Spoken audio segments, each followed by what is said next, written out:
Hello everyone, this is Katie with Homeschooling for His Kingdom. Welcome. Today I'm going to just take you on a quick tour of our classroom and then show you just a couple of tips on how I stay organized. So let me turn the camera around and we'll get walking. All right, so as you come through the classroom door, this is how you enter, and this is Zach's desk right here, Taylor's desk over here. I have them facing the chalkboard, so that if we do problems in work, they can follow along. If you notice, Zach has a little bouncy ball. It's kind of an exercise ball, but because he was super wiggly, I thought, well, as long as he can pay attention, and honestly it helps.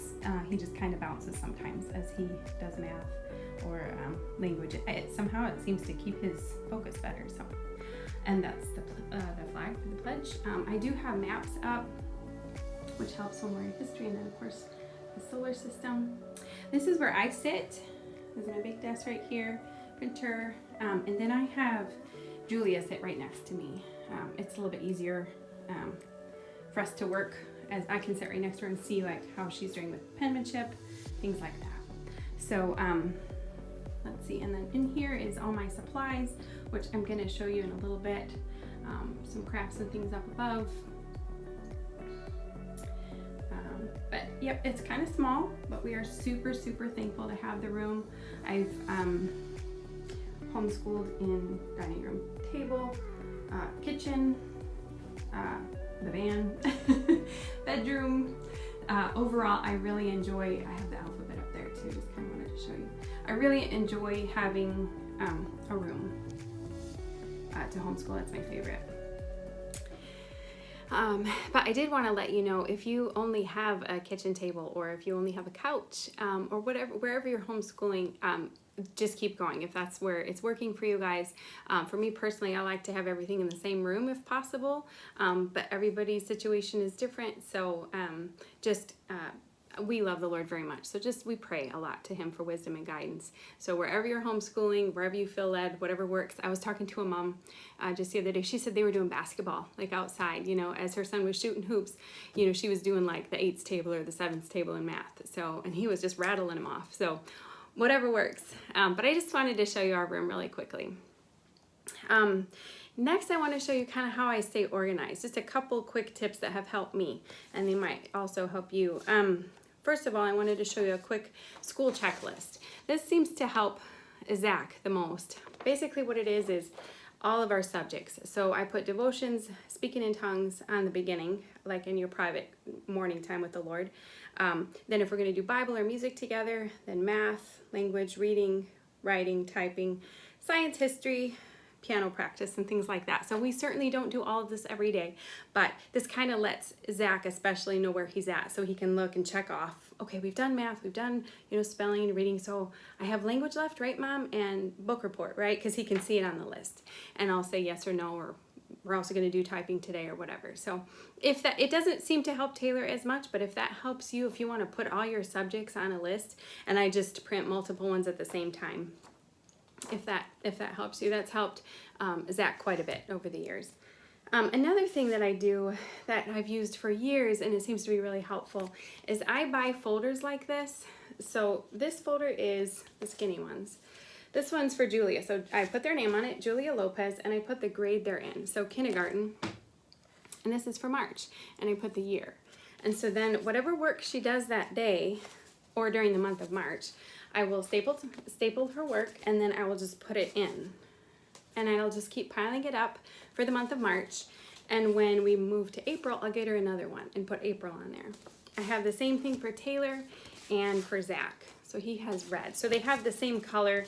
I'm doing that the first time this year. I kept changing the color throughout the year, but I like having the same color, because then at the end of the year, each child will have however many months we did school that year, usually 9. So they'll have 9 folders for the year of 4th grade, or 9 for kindergarten, or 9 for 6th grade.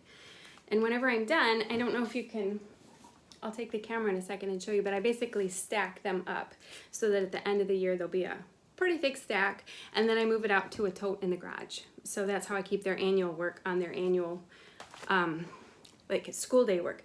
The other thing I wanted to show you is if they do something special, like a really nice thank you letter, or a really good book report, or just some really good art, I get I think this is like 1.5 inch, something like that, maybe 2 inch, no, 1.5 inch, something like that.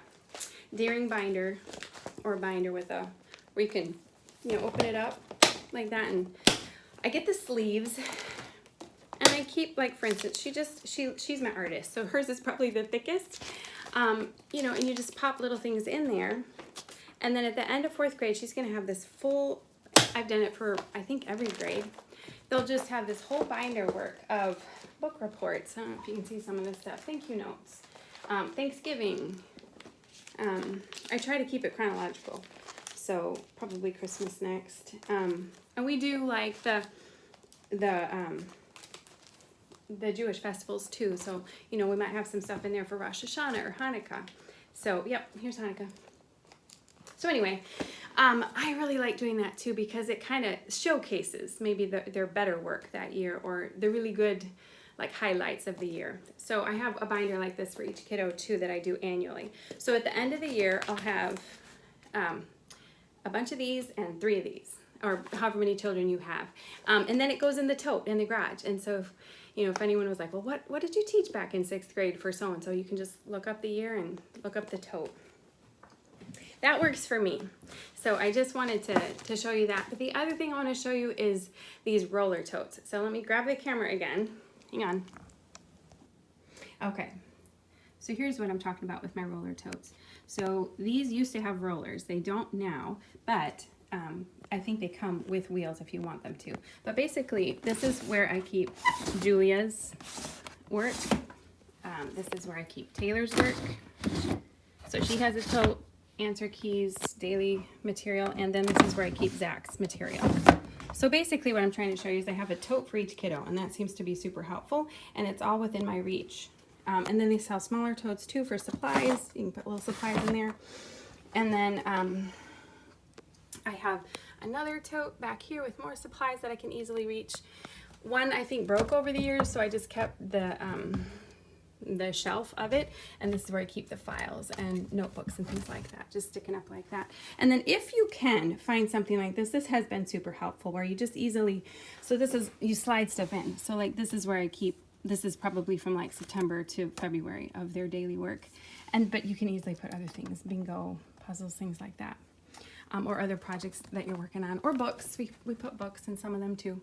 So anyway, I wanted to show you one other idea too for the totes for the kindergartner. So I have one over here just for Julia.